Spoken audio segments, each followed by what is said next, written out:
దేవుని పరిశుద్ధ నామానికి స్తోత్రం కలుగునుగాక. చేరవచ్చిన సంఘమంతటికి నా హృదయపూర్వకమైన ప్రేమ వందనాలు చెల్లిస్తూ ఉన్నాను. వాక్యంలోకి వెళ్దాం.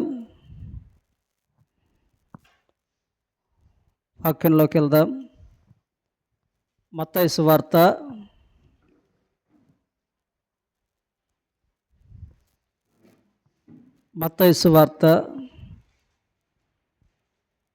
2వ అధ్యాయం. మత్తయి సువార్త 2వ అధ్యాయం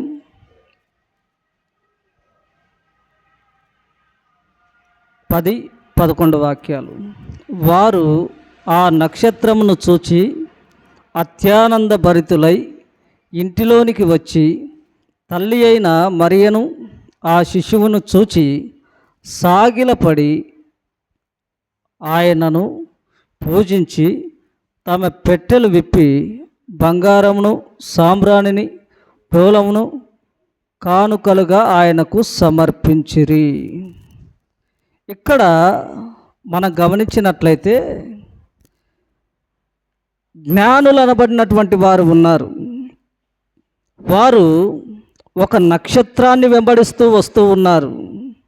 ఏమిటి ఆ నక్షత్రం అంటే, యేసు యొద్దకు దారిని చూపెట్టగలిగినటువంటి నక్షత్రం, యేసు దగ్గరికి నడిపించగలిగినటువంటి నక్షత్రం, యేసయ్యను అనుసరించేటటువంటి నక్షత్రం అది. ఆ నక్షత్రాన్ని వెంబడిస్తూ వారు ఎక్కడికి వచ్చారంటే, ఆ నక్షత్రం నిలబడినటువంటి చోటుకు వచ్చి అత్యానంద భరితులైనారు, చాలా సంతోషపడ్డారు. కారణం ఏంటి అంటే, ఈ లోకాన్ని రక్షించడానికి, పాలించడానికి, నడిపించడానికి ఒక నాయకుడు ఏర్పరచబడ్డాడు. ఒక నాయకుడు ఈ లోకానికి అవతరించాడు. ఆయనే ప్రభువైన యేసు అనేది వారి హృదయంలో ఉన్నటువంటి అభిలాష. అందుకే వారు ఎవరిని ఎదుర్కొంటూ వచ్చారంటే, రాజు, ఇశ్రాయేలీయులను పాలించు రాజును, దేశమును పాలించు రాజును, ఈ ప్రపంచాన్ని పాలించే రాజును వెతుక్కుంటూ వచ్చారు. వచ్చేవారు ఎలా వస్తూ ఉన్నారంటే, ఒట్టి చేతులతో రాలేదు. వారు దేవుని దగ్గరికి ఎలా వస్తూ ఉన్నారంటే, ఒకరు బంగారు తెస్తే, ఒకరు సాంబ్రాణిని తెస్తే, మరొకరు బోలమును కానుకలుగా తెచ్చారు. ఈ విషయాన్ని మనం గమనించినట్లయితే, ఈ డిసెంబర్ నెలలోనే జరుగుతూ ఉన్నటువంటి గొప్ప కార్యక్రమం ఏంటి అంటే, యేసు పుట్టాడు. ఎందు నిమిత్తం పుట్టాడు అంటే, నశించేదాన్ని వెతికి రక్షించడానికి. నేను పాపలను పిలువ వచ్చి తిని కానీ నీతిమంతులను పిలువ రాలేదు అంటాడు. అందుకే యేసు క్రీస్తు రక్తము చేత కడగబడి ఎవరైతే పరిశుద్ధంగా జీవించబడతారో వారు నీతిమంతులుగా తీర్చబడతారు. ఇప్పుడు ఈ నక్షత్రం ఏదైతే ఉందో, ఆ నక్షత్రం నువ్వే కావాలి. ఆ నక్షత్రం నువ్వే కావాలి. నిన్ను చూస్తూ ఉన్నటువంటి వారు యేసు దగ్గరికి నడిపించే వ్యక్తిగా నీవు ఉన్నట్లు ఉండాలి. వారు ఆ నక్షత్రమును చూచి నిన్ను చూస్తూ ఉన్నటువంటి వారు సంతోషపడాలి. నిన్ను చూస్తూ ఉన్నటువంటి వారు ఆనందపడాలి. నిన్ను చూస్తూ ఉన్నటువంటి వారు యేసు నెరిగినటువంటి బిడ్డగా ఉంటూ ఉన్నటువంటి వాళ్ళు ఎంతో దేవుని ప్రేమను కనబరిచేవారుగా ఉన్నారు అనేది గ్రహించాలి.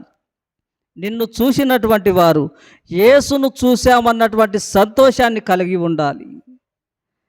అందుకే ఒక సందర్భంలో అంటాడు దానియేలు గ్రంథంలో, ఎందరైతే క్రీస్తు యొద్దకు అనేకులను నడిపిస్తారో వారు ఆకాశంలో నక్షత్రాలను పోలి ఉన్నారు, ఆకాశమందు ఉన్నటువంటి జ్యోతులను పోలి ఉన్నారు.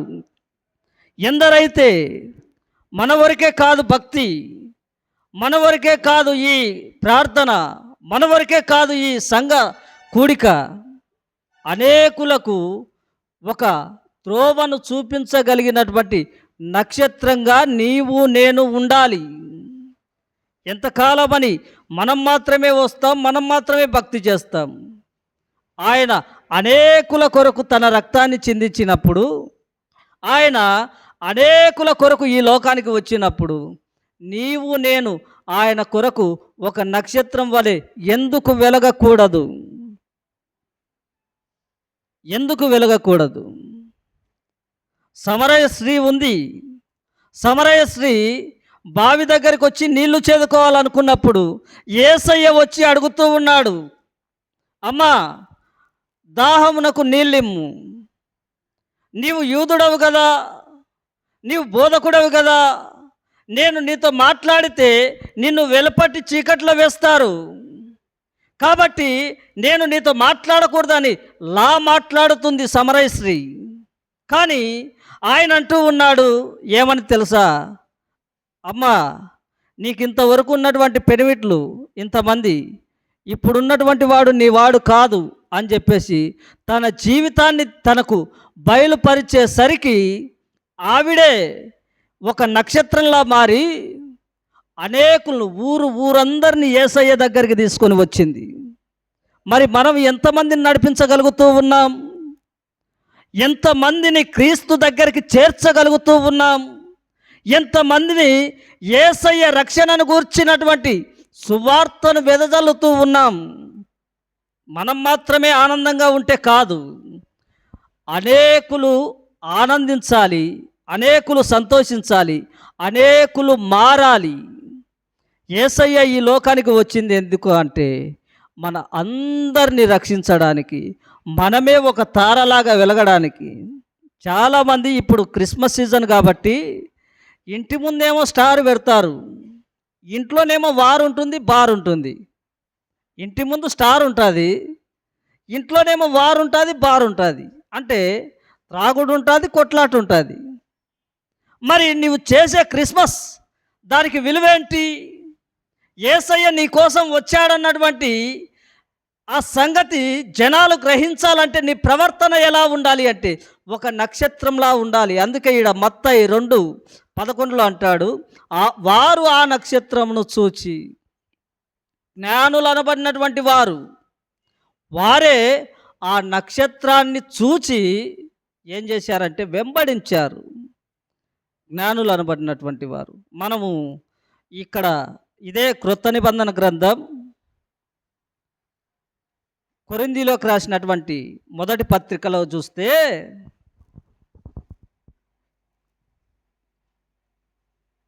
27 నుంచి ఉంటుంది. మొదటి అధ్యాయం 27వ వాక్యం నుంచి, ఏ శరీరియు దేవుని ఎదుట అతిశయింపకుండునట్లు జ్ఞానులను సిగ్గుపరచుటకు లోకంలో నుండి వెర్రి వారిని దేవుడు ఏర్పరచుకొని ఉన్నాడు. బలవంతులైన వారిని సిగ్గుపరచుటకు లోకంలో బలహీనులైన వారిని దేవుడు ఏర్పరచుకొని ఉన్నాడు. ఎన్నికైన వారిని వ్యర్థము చేయుటకు లోకంలో నీచులైన వారిని, తృణీకరింపబడిన వారిని, ఎన్నిక లేని వారిని దేవుడు ఏర్పరచుకొని ఉన్నాడు.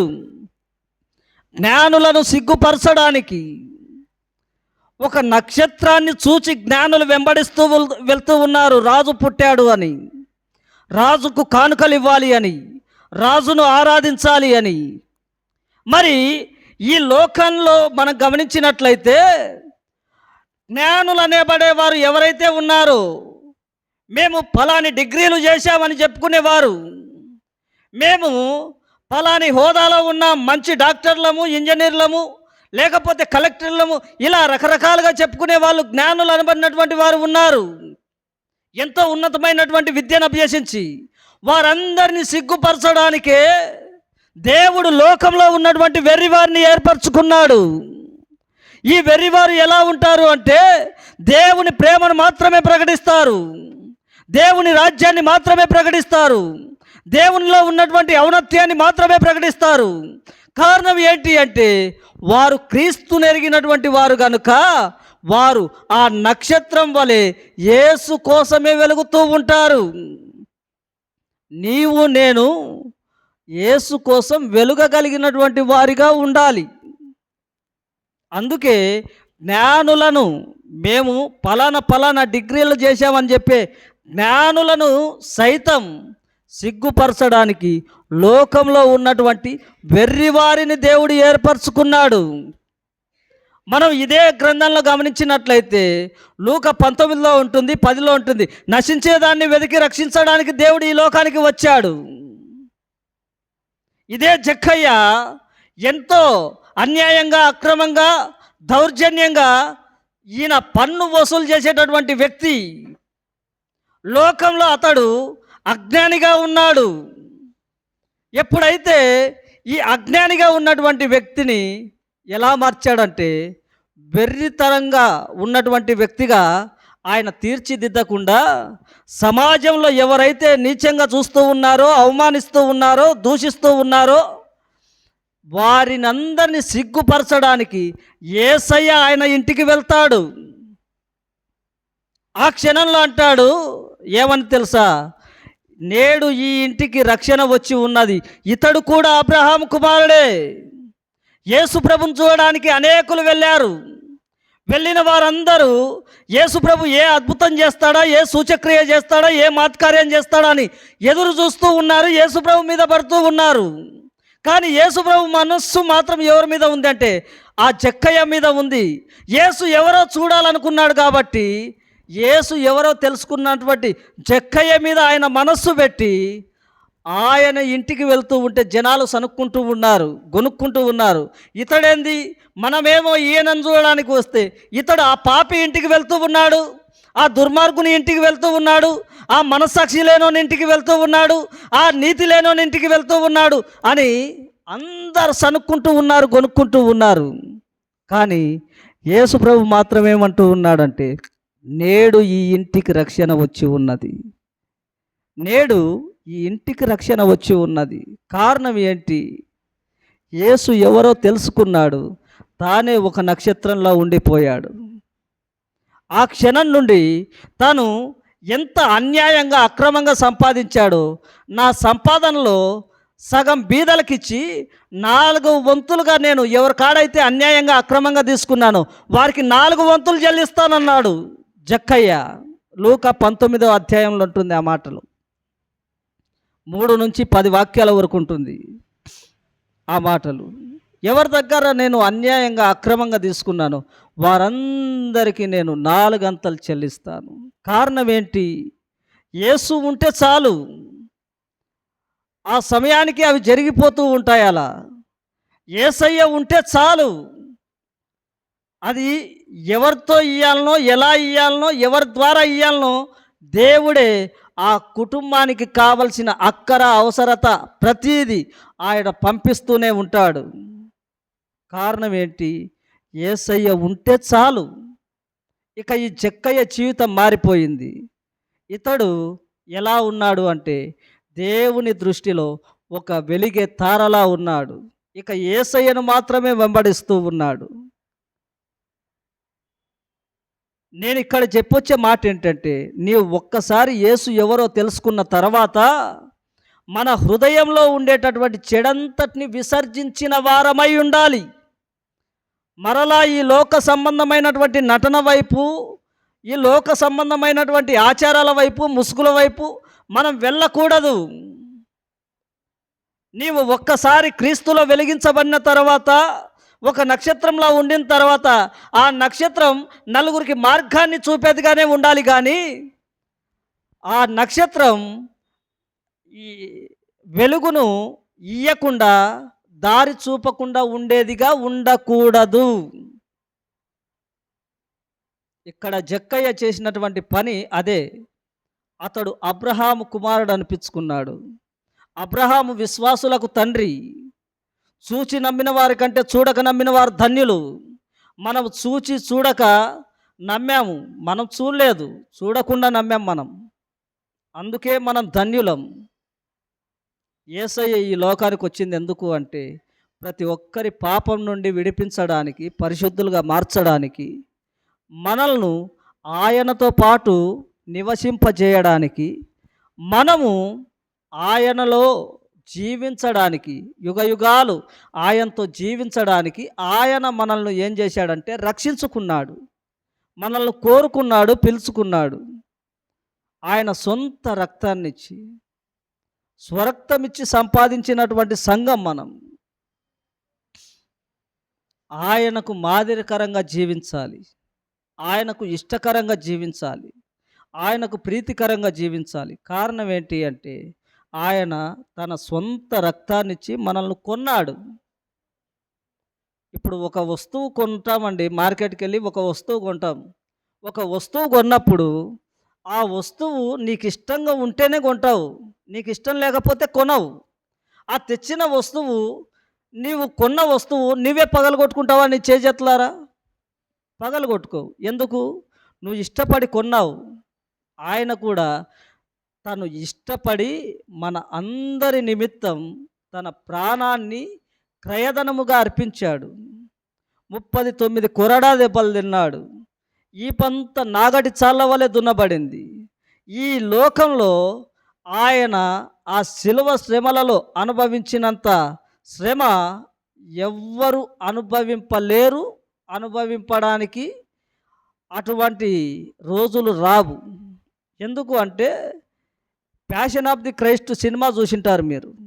ప్యాషన్ ఆఫ్ ది క్రైస్ట్, ఆ సినిమాలో యేసు ప్రభుగా నటించినటువంటి వ్యక్తి, ఆయన ఈ వీపు మీద కొరడాలతో కొట్టించుకునే సమయంలో ఇక్కడ లెదర్తో లేస్తారనమాట వాళ్ళకు. అది కాస్త ఇక్కడ ప్రక్కన సరిపోలేదు. సరే వీళ్ళు కొట్టేది కూడా ఈపున కొడతారు కదా అని చెప్పేసి ఇలా కొట్టినప్పుడు ఒక కొండి మాత్రమే ఇట్లా ఉంటుంది. ఆ కొండి ఈ పక్కన ఏ డొక్కలోకి వెళ్ళి అలా కుచ్చుకొని కండను లేపుకొని వచ్చేసరికి ఆయన విలవిల్లాడిపోయిండంట. అతడు ఇంటర్వ్యూలో చెప్తాడు, ఊక అంత చిన్న కొండి నాకు తగులితేనే నేను ఎంతో విలవిల్లాడిపోయాను, ఎన్నో రోజులు బెడ్ రెస్ట్ తీసుకున్నాను. అలాంటిది యేసు ప్రభు 39 కొరడా దెబ్బలు ఎలా తిన్నాడో, ఆయన నిజంగా లోకరక్షకుడు అని సాక్ష్యం ఇచ్చాడు. దేవునికి స్తోత్రం. ఎందుకు అంటే, నీకోసం నా కోసమే ఆయనే ఒక రొట్టెగా విరవబడ్డాడు. ఆయనే తన రక్తాన్ని మనకు పానముగా దయచేశాడు. అందుకే ఇక్కడున్నటువంటి ఈ శరీరం అనబడినటువంటి రొట్టె, ద్రాక్షారసం అనబడినటువంటి రక్తం నీవు భుజించి పానం చేస్తూ ఉన్నావంటే ఆయన్ను జ్ఞాపకం చేసుకోవాలి. ఆయన నీ కోసం ఏం చేశాడు? అందరి చేత ఉమ్మివేయబడ్డాడు, అందరి చేత దూషించబడ్డాడు, అందరి చేత ఆయన నీవు యూదుల రాజువా అని చెప్పేసి గేలి చేయబడ్డాడు. తన వస్త్రాలు చించి అందరూ ఏం చేశారంటే చీట్లు వేసి పంచుకుంటూ ఉన్నారు. ఆయన సిలువను మోసుకొని వెళ్తూ ఉంటే ఆ యెరూషలేము పురవీధుల్లో అందరూ ఉమ్మి వేస్తూ ఉన్నారు. అయినా ఆయన ఎప్పుడే కానీ వారికి విరుద్ధకరంగా కానీ అవమానకరంగా కానీ లేకపోతే వారిని శపించినట్లు కానీ చరిత్రలో చూడం మనం. బైబిల్లో లేదు అలా. ఇంకా ఏమంటాడంటే, అమ్మ మీకోసం మీ పిల్లల కోసం ఏడవండి. ఎందుకు మీకోసం మీ పిల్లల కోసం ఏడవాలి?